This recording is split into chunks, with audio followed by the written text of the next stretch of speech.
नमस्कार, मी किरण गोटूर. आमच्या या विशेष कार्यक्रमामध्ये आज नाशिक लोकसभा मतदारसंघाचा आपण ज्यात आढावा घेणार आहोत. खरं तर अत्यंत महत्त्वाचा हे मतदारसंघ आहे. अंदाजे 9 लाख मतदार खरं तर नाशिकमध्ये आहेत. मागच्या वेळेस शिवसेनेचे जे आहेत हेमंत गोडसे हे राष्ट्रवादीचे नेते छगन भुजबळ यांचा पराभव करून निवडून आलेले होते. आता मात्र परिस्थिती वेगळी आहे. नेमकं या नाशिक लोकसभा मतदारसंघाचं एकूणच मूड काय आहे हे सगळं आपण या कार्यक्रमाच्या माध्यमातून जाणून घेणार आहोत. माझ्यासोबत काही नागरिक आहेत आणि काही राजकीय पक्षाचे नेते सुद्धा आहेत.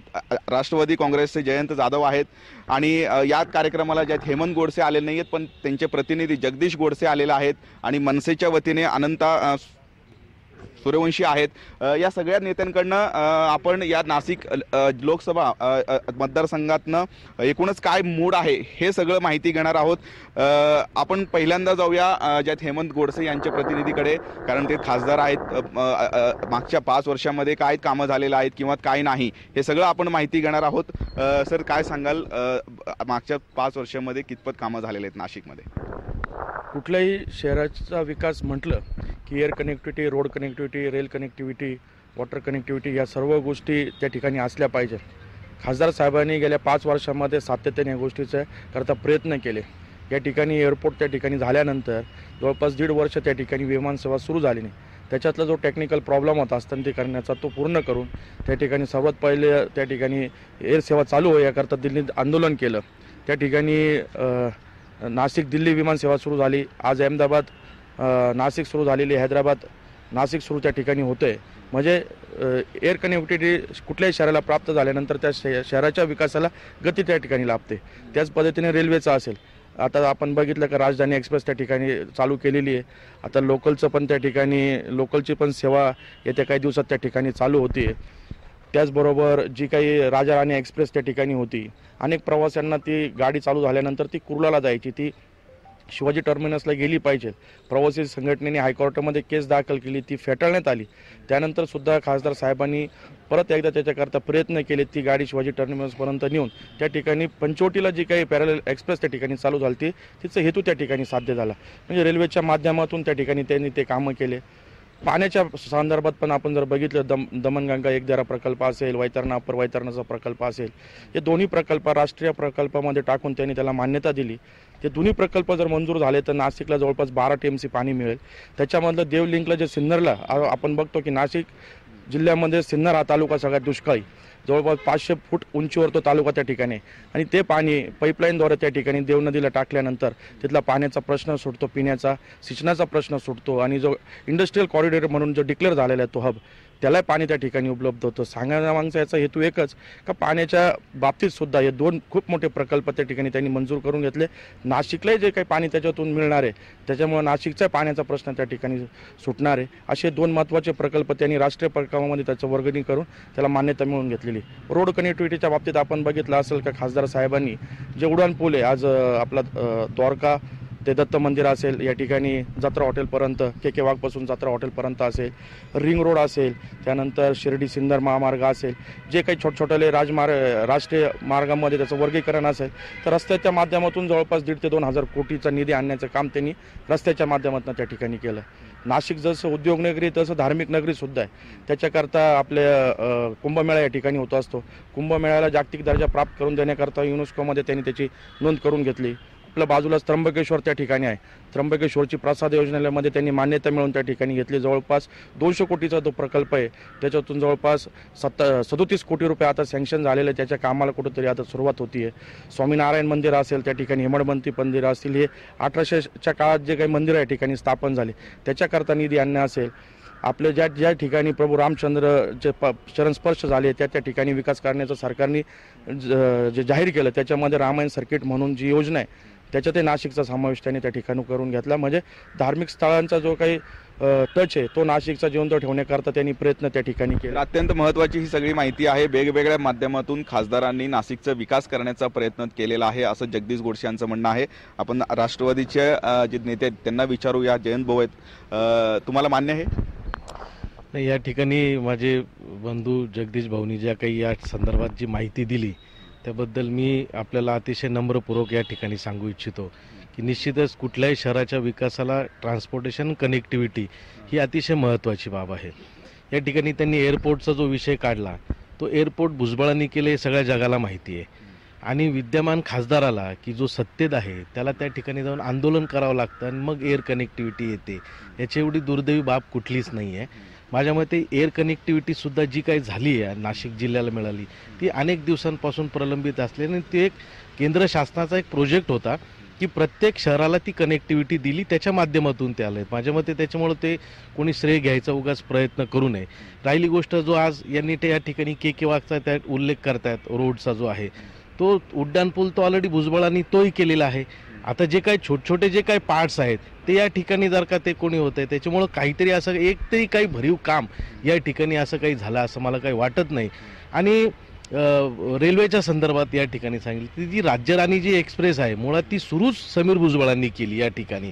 आणि मग ती ज्यावेळेस जोपर्यंत कुठलीही एक जो ट्रॅक आहे तो रेल्वे असो किंवा एअर टर्मिनल असो त्याला त्या ठिकाणी पार्किंग किंवा त्या ठिकाणीची एक त्याची जी पार्किंगची जी काही स्पेस आहे ती जोपर्यंत मिळत नाही तोपर्यंत ती पुढे जात नाही. तो पहिला फेज होता तो रेल्वेचा जो राज्यराणीचा तो कुर्ल्यापर्यंत आला आणि मग ती कुर्ल्या आमचा सुद्धा त्यावेळेस प्रयत्न होता की ती व्हीटीपर्यंत ती जावी म्हणजे छत्रपती शिवाजी टर्मिनसपर्यंत ती जावी हा आमचाही त्या ठिकाणी प्रयत्न होता.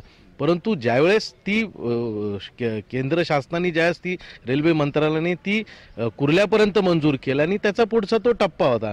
मुळामध्ये आज या ठिकाणी जी काही म्हणजे आमच्या काँग्रेस NCPच्या काळात आणि विशेषतः भुजबळांच्या प्रयत्नामध्ये आज हे जे नाशिक सर्व गुण असं संपन्न होत संपूर्ण कनेक्टिव्हिटी संपूर्ण या ठिकाणी विकास हा ज्या ठिकाणी झालं.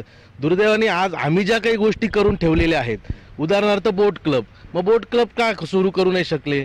ज्या ठिकाणी महानगरपालिकेत यांची सत्ता आहे राज्यात यांची सत्ता आहे केंद्रात यांची सत्ता आहे त्या ठिकाणी आम्ही एक दिल्लीच्या धर्तीवरती एक हट बाजार त्या ठिकाणी आम्ही केलेलं आहे का करू शकले नाही ते. ह्या सगळ्या गोष्टी मुळामध्ये आहे त्या गोष्टींवरती उगाच आयत्या पिठ्यावरती रेघोट्या मारायच्या. आणि मी काय केलं तसं पाहिलं तर सुदैवाने हेमंत गोडसेंना भुजबळांच्या विरोधात या नाशिक नगरीने एवढा मोठा कौल दिला होता परंतु दुर्दैवाने त्याचं त्यांनी काही ते सोनं करू शकले नाही आणि गाव या विकासापासून वंचित राहिलेलं आहे.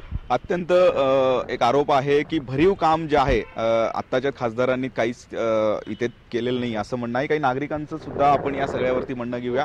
मला काय सांगाल की जे आता बोलणं झालेलं आहे त्यामध्ये खरंच आत्ताच्या खासदारांनी काम केलंय का भुजबळांच्याच काळात काम झालंय? खरं प्रश्न जो आपण विचारताय त्याप्रमाणे जर विचार केला तर नाशिककरांच्या खासदारांकडनं ज्या अपेक्षा होत्या ज्या पद्धतीने ते विजयी झाले आणि जिल्हा परिषदेमध्ये असताना जे त्यांनी काम केलं होतं परंतु परिस्थिती जर आपण पाहिली की सर्वात जास्त निवेदन देणारे खासदार म्हणून हेमंतआप्पांचा उल्लेख करावा लागेल. म्हणजे सत्तेत असून सुद्धा ज्या पद्धतीने भाजपने त्यांच्या केलेल्या निवेदनांकडे दुर्लक्ष केलेलं आहे आणि त्याचाच परिणाम नाशिकच्या विकासाला सुद्धा खीळ बसलेला आहे असं सांगावंसं वाटतं. नाशिक मतदारसंघ आमदार आणि खासदार या मतदारसंघामध्ये 80% कामगार आहे. कामगारांचे कोणतेही प्रश्न सोडवले गेलेले नाही या मतदारसंघामध्ये. आम्ही आमदारांना खासदारांना जवळजवळ 5-6 वेळा भेटलोय. 5 वर्षामध्ये कोणत्याही कामगाराचे प्रश्न सुटले नाही. कामगारांचं प्रश्न निघाले नाहीत असं म्हणणं आहे. जगदीश गोडसेंना आपण विचारूयात. खासदारांनी कामगारांचा प्रश्न केला नाही. कामगारांच्या प्रश्नाबाबत जी नाशिक जिल्हा कृती समिती या ठिकाणी स्थापन झालेली आहे EPF पेन्शनमध्ये EPS जी पेन्शन आहे त्या पेन्शनमध्ये वाढ व्हावा म्हणून सर्वात प्रथमतः त्या ठिकाणी आपल्या नाशिकच्या कृती समितीने दिल्लीमध्ये आंदोलन केलं. त्याला आपण पाठिंबा देऊन तो प्रश्न त्या ठिकाणी उपस्थित केला. 2 वेळेस कामगार मंत्र्यांना त्या ठिकाणी भेटले.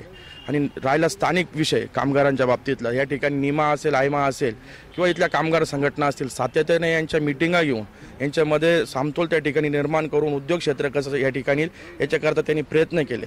राहिला दुसरा प्रश्न या ठिकाणी आता जयंत भाऊनी सांगितलं का भुजबळ साहेबांनी केलेले कामच हेमंत गोडसे यांनी पुढं नेण्याचं काम केलं.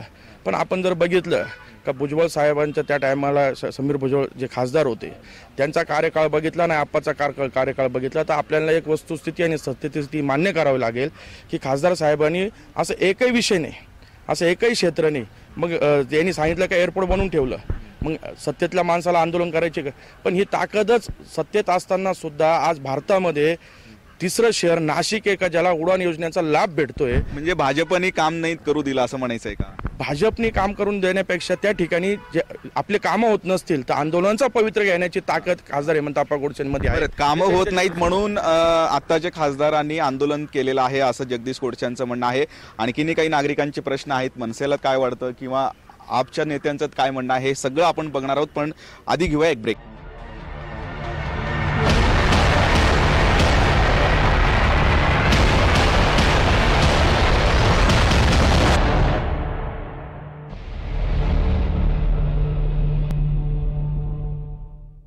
या संपूर्ण कार्यक्रमामध्ये आता मनसेचे नेते आहेत, त्यांना आपण विचारूया की या नाशिक लोकसभा मतदारसंघासंदर्भात काय वाटतं त्यांना, मागच्या 5 वर्षामध्ये काम झालेलं आहे की नाही. तुम्ही कशा पद्धतीने विश्लेषण? बघा, राज्यातही यांची सत्ता आहे, केंद्रातही सत्तेत आहेत. दोन्ही ठिकाणी जर हे सत्तेत आहे तर जे भरीव कामं हे नाशिक जिल्ह्यात किंवा लोकसभा मतदारसंघात दिसायला हवे होते तसं आज कुठलेही उल्लेखनीय भरीव काम आज दिसत नाही आहे. शेतकरी वर्ग बघितला तर नाराज आहे, व्यापारी वर्ग, उद्योजक, कामगार असे सर्व क्षेत्रात सर्व लोकांमध्ये एक नाराजगीचं वातावरण तयार झालेलं आहे. आणि त्यामुळे असं एक भरीव कुठलंही काम दिसत नसल्यामुळे यांच्याबद्दल मी एवढंच म्हणेल की यांनी सत्तेत असतानासुद्धा जे कामं करायला हवे होते ती कामं झाली नाही. जे खासदारांनी केलं पाहिजे ते केलं नाही आणि त्यामुळे आम्ही येणाऱ्या निवडणुकीला महाशिवसैनिक सेना निवडणूक लढण्यासाठी आम्ही सज्ज आहोत. खासदारांना जे काम करायचं होतं ते करण्यात आलं नाही असं म्हणणं आहे. काय वाटतं तुम्हाला? मोदी लाट ही सगळीकडे अशी क्रिएट केल्यासारखी केली. प्रत्येक दगडाला शेंदूर लावला. अनेक दगड निवडून आले, त्यापैकी इथलाही दगड निवडून आला. त्याच्याबद्दल आमचं काहीच म्हणणं नाही. पण ज्याच्यामुळं तो त्या दगडाला शेंदूर लागला तो जो माणूस आहे, तो जो मोदी लाट जे म्हटली जाते, त्या मोदींनी या नाशिकसाठी केलं काय? यांच्या अंतर्गत मारामाऱ्या, त्याला हे मर्दुमकी म्हणतायत की आम्ही सत्तेत असूनही आंदोलन करण्याची ताकद ठेवतो. तर आंदोलन करण्याची ताकद ही विपक्षात असल्यावरच ताकद असायला हवी होती. तुम्ही सत्तेत राहून का बरं विरोध करताय? आणि त्याच्यामुळे फसवणूक होते सगळ्या नागरिकांची. आणि हा जो कोलाहल आहे सगळ्या पक्षीय राजकारणामध्ये, गढूळ वातावरणामध्ये बाजारू वृत्ती जी आहे ती वाढलेली आहे, फोफावलेली आहे. हा नागरिक जो आहे, जो मतदार जो आहे तो कायम संभ्रमितच राहिलेला आहे. राष्ट्रवादी शिवसेना युती होते काय, भाजप काँग्रेसची युती होते काय, हे सगळे एकत्र आहेत, सगळे भाऊ आहेत आणि खाऊ करतायत. तर इथे हा प्रश्न शिल्लकच राहतो. मोदी लाटेमुळे हेमंत गोडसे निवडून आले होते, पण जे भरीव काम करण्याचं खरं तर नाशिकमध्ये गरज होतं ते कुठलेही काम करण्यात आलं नाही असा आरोप आहे. काय आहे की आरोप करणं यांचं काम दिसतं यांच्या बोलण्यातून, जी कामं झाली आहेत ही चर्चा खऱ्या अर्थाने जी कामं झाली आहेत, जी मी कामं सांगितली जसं रेल्वेचा व्हील ट्रॅक्शन कारखाना या ठिकाणी येतोय, सांगावं हे भरीव काम नाही का? त्या ठिकाणी 2 नदी जोड प्रकल्प राष्ट्रीय त्याच्यात समावेश करून त्या ठिकाणी 2 प्रकल्प त्या ठिकाणी येत आहेत. एक राजा राणी एक्सप्रेस चालू झाली आहे, नाशिकला लोकल सेवा मंजूर झालेली आहे, त्या ठिकाणी टेस्टिंग लॅबचं त्या ठिकाणी उद्घाटन झालेलं आहे, एअर कनेक्टिव्हिटी मिळालेली आहे. हे कामं नाही आहेत का? मग याच्यापेक्षा फक्त भरीव शब्द वापरून होणार नाही. मग यांचे विजन काय, यांना काय पाहिजे, काय अपेक्षित होतं? खासदार साहेबांनी मग कामगार क्षेत्र असेल किंवा शेतकरी वर्ग असेल, कांद्याच्या प्रश्नाकरता त्या ठिकाणी आपण म्हणतो की सत्तेत राहून आंदोलन काय करायचं? त्या ठिकाणी आपण एक लक्षात घेतलं पाहिजे का खासदार साहेबांनी कुठल्याही व्यक्ती, सगळ्यात महत्त्व म्हणजे या ठिकाणी उपस्थित काय कुठे आपण जर विचारलं तर एनी टाईम अवेलेबल असणारे पहिले खासदार आहे. त्या ठिकाणी तुम्ही खासदारांना कधी संपर्क साधू शकता. कुठले स्पीड ब्रेकर नाही का, याच्यामध्येच त्यांनी खासदारांकडे जायचं. एक जनसामान्यामधला हा हेमंतप्पा हे खासदार आहे. मोठ्या प्रमाणात कामं इथे करण्यात आलेली आहेत असं म्हणणं आहे. लोकांना विचारूया आपण, खरंच तुम्हाला पटतंय? खरं म्हटलं ना, नाशिकचे खासदारांनी नाशिकमध्ये खूप भरीव काम केलेलं आहे. या अहवालामध्ये एकदम क्लिअर कट दिलेलं आहे. या अहवालामध्ये एक जरी खोटं काम असेल ना तर आम्ही राजकारण सोडून देऊ आणि आम्ही आप्पाच्या मागे सुद्धा उभं राहणार नाही. हा एकमेव खासदार असा आहे नाशिकचा की प्रत्येक जनतेला भेटतो. कांदा का बरं घातला? कांदा घालायचं कारण की नाही असं नाही, सत्ता असो नसो, शिवसेना ही पहिल्यापासून शेतकऱ्यांच्या बाजूने आहे, म्हणून कांद्याला भाव भेटला पाहिजे. स्वामीनाथ आयोगाची अंमलबजावणी झाली पाहिजे. त्यासाठी खासदार हेमंत गोडसेंनी प्रयत्न केलेले आहेत. आणि नाशिकमध्ये खासदारांना, नाशिकमधला एकमेव लोकप्रिय खासदार असा आहे की याच्या आधीचे खासदार होते, यांनी भ्रष्टाचार केला, जेलमध्ये गेले. कांद्याला भाव मिळण्यासाठी खासदारांनी प्रयत्न केलेले आहेत असं म्हणणं आहे. आणखीन काही नागरिक आहेत, काय सांगाल? आमचे खासदार किंवा जर समजा आमचे जर नेते जर जेलमध्ये गेले नाही, हे फक्त सुडबुद्धीने गेलेले, परंतु त्यांचं काम आणि कार्य लाल फितीमध्ये अडकून आज श्रेय घ्यायचं सगळं काम चाललेलं आहे. जे भुजबळ साहेबांचे विकास कामं झालेले तसे नाशिकमध्ये आजपर्यंत कामं झालेले. आम्ही असं म्हणत नाही का आजचे लोकप्रतिनिधी काम नाही केलं, करत नाही म्हणून, परंतु जे काय भुजबळ साहेबांचं काम आहे, कार्य आहे, ते आजपर्यंत कोणी असं नाशिकमध्ये करून दाखवलं आणि केलं पण नाही. खरं तर भुजबळांसारखं कोणीच काम केलं नाही असं म्हणतायत, काय नाही, आता ते त्यांच्या जाण्यापेक्षा 4.5 वर्षापूर्वीची सत्ता मोदींना दिली सगळ्या शेतकऱ्यांनी, आणि शेतकऱ्यांच्या मुद्द्यावर खासदारांना मोदींना खूप प्रश्न विचारण्याची संधी होती. त्याच्यात त्यांनी जो हमी भावाचा मुद्दा सांगितला होता आणि 7-12 कोऱ्या करण्याची जी घोषणा मोदींनी केली होती, या अनुषंगाने खासदारांनी मोदी सरकारला किंवा त्या म्हणजे संसदेमध्ये हे प्रश्न उपस्थित करण्याची खूप मोठी संधी असताना आणि नाशिक जिल्ह्यात कांद्याचं खूप मोठं उत्पादन असताना कांद्याला निर्यातीसाठी रेल्वेच्या रॅक उपलब्ध करून देण्याची सुद्धा संधी होती. त्या पद्धतीने कुठल्याही प्रकारचं काम झालेलं नाही असं आम्हाला वाटतं. आणि कांद्याच्या शेतकऱ्यांना त्यामुळं कांद्याच्या पोळीवर झोपून विष प्राशन करायची वेळ आलेली आहे, हे दुर्दैवाने सांगावं लागतं. कांद्याचा मोठा प्रश्न आहे, पण खासदारांनी याकडे लक्ष नाही दिलं असं यांचं म्हणणं आहे, काय सांगाल? कांद्याचा तर अतिशय महत्त्वाचा प्रश्न आहे. खरं तर त्यांनी पहिला राजीनामा द्यायला पाहिजे होता. नवीन प्रकल्प चालू करत असताना नाशिक जिल्ह्यातले किती साखर कारखाने बंद पडले, साखर कारखाने चालू करण्यासाठी प्रयत्न केले, संसदेत मांडलं, जिल्हा बँक बंद पाडली, शेतकऱ्याने आज त्या ठेवलेल्या पैशासाठी तो हाय करतोय. किती खासदार साहेबांनी किती शेतकऱ्यांना पैसे काढून देण्यासाठी सहकार्य केलं. वेगवेगळे प्रश्न आहेत, या प्रश्नाकडे खासदारांनी जे आहे ते दुर्लक्ष केलेलं आहे असं या सगळ्या लोकांचं म्हणणं आहे. एक ब्रेक आपण घेऊया. या संपूर्ण ब्रेक नंतर अजूनही काही नागरिकांचं म्हणणं आहे, नेत्यांचं काय म्हणणं आहे या सगळ्या प्रश्नावरती, पण आधी एक ब्रेक.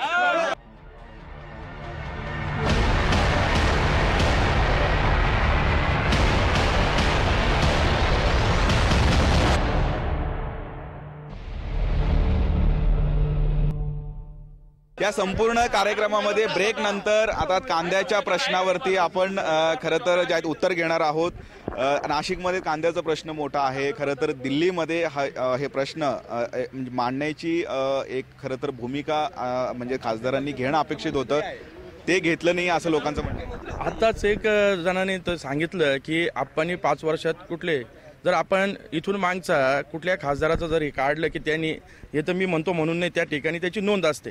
सर्वात जास्त प्रश्न विचारणारा, सर्वात जास्त प्रश्न उपस्थित करणारा जर नाशिकचं खासदार कोणी असेल तर आज रेकॉर्डवरती आपणचं नाव त्या ठिकाणी आहे. राहिला कांद्याचा प्रश्न, त्या टायमाला कांद्याच्या प्रश्नी सर्व शिवसेनेच्या खासदारांना एकत्रित करून, सर्व पक्षीय महाराष्ट्राच्या खासदारांना एकत्रित करून आपण त्या ठिकाणी आंदोलन उभं केलं आणि त्या ठिकाणी कांद्याला 200 रुपये भाव किंवा 1000 रुपये भाव का 500 रुपये भाव हे मोदी सरकारने ठरवलं पाहिजे. हा दबाव तंत्र त्या ठिकाणी निर्माण केला. आता मग असं काही केलं तर तुम्ही सत्तेत राहून आंदोलन का करतात? नाही केलं.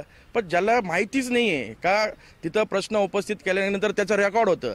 या ठिकाणी ज्यांचं भुजबळ साहेब त्यांनी पुढं नाव समीर भुजबळ पण लावलं पाहिजे, कारण खासदार ते होते. मग समीर भुजबळांना भेटायला 4 तास लागायचे, तर प्रश्न सोडायला किती वर्ष लागले? तुम्हाला कांद्याचा प्रश्न मांडलेला आहेत असं म्हणणं आहे.